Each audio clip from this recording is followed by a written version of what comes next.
power centre has a vortex around it, and straight radials coming out like the spokes of a bicycle wheel. And they will tie up from here, from this power centre, to each individual stone, because I think that's what the ancients were marking.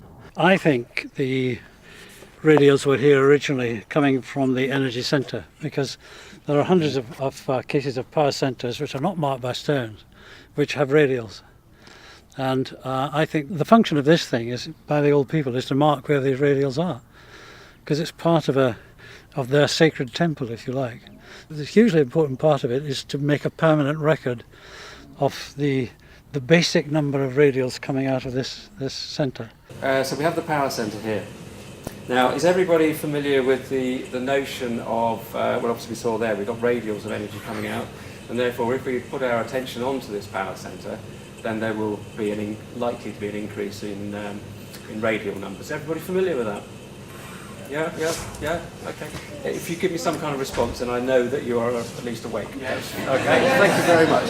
Okay, so what I'd like you to do is to actually concentrate on this energy here.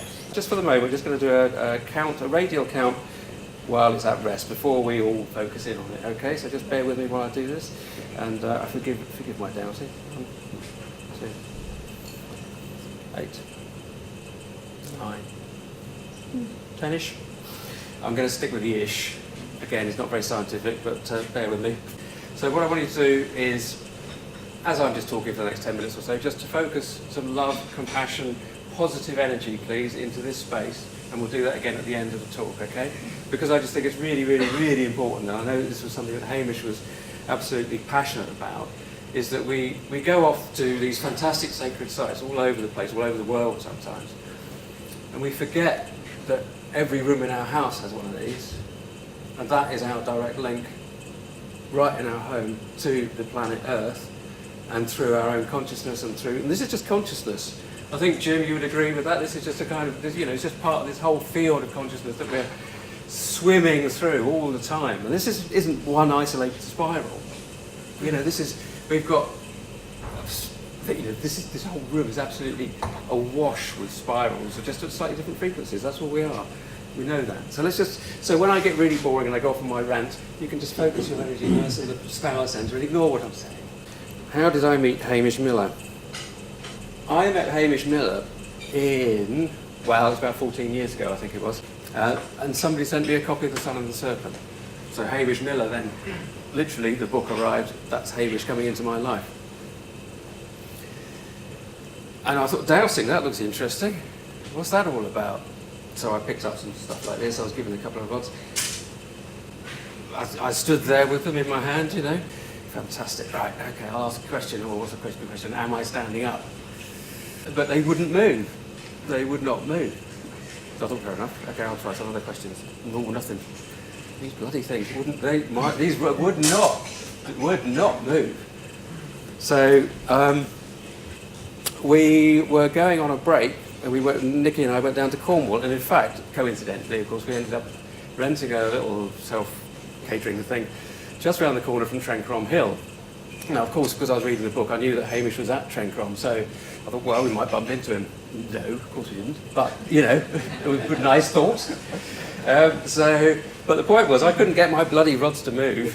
And if somebody had offered me a pension, I still couldn't get a pension to work for years anyway. But I couldn't get these rods to move.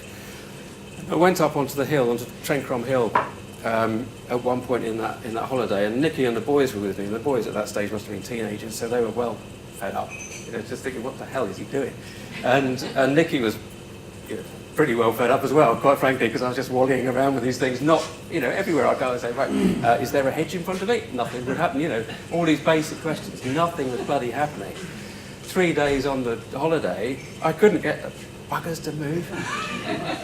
So I stood on the hill, at Trencrom Hill, and I just stood there, and I said, right, just said, right, as one does.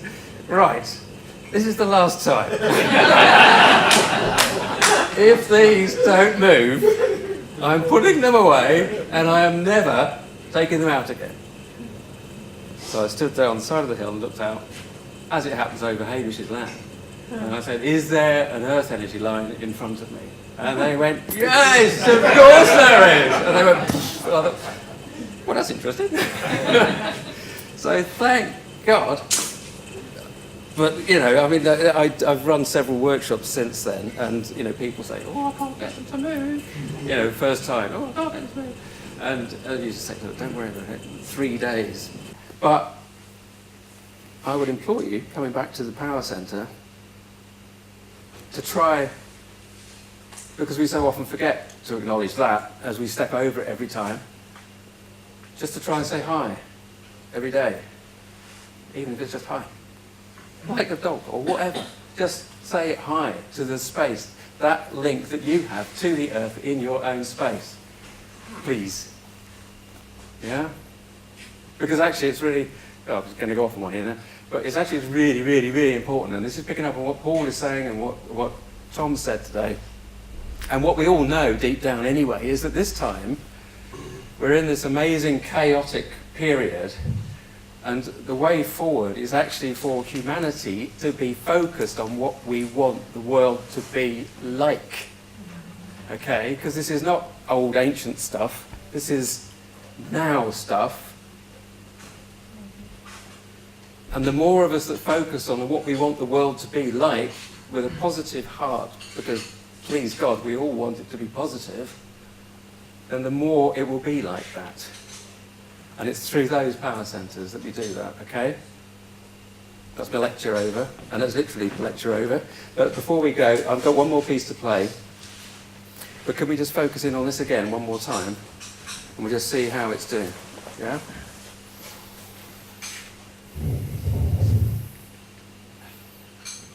Okay. Are we all focused? 1, 2, 3, 4, 5, 6, 7, 8, 9, 10, 11, 12, 13, 14, 15, 16, 16-ish. Well, I reckon that's a pretty good improvement. So, there we go. I'm going to leave the last words to Hamish. There's no other way to find these except by dowsing. Japanese are developing some equipment that hopefully will do the job that I'm doing and more accurately. On the other hand, I think if I put a little meter on the top with numbers on it, people would believe this thing. I'm free.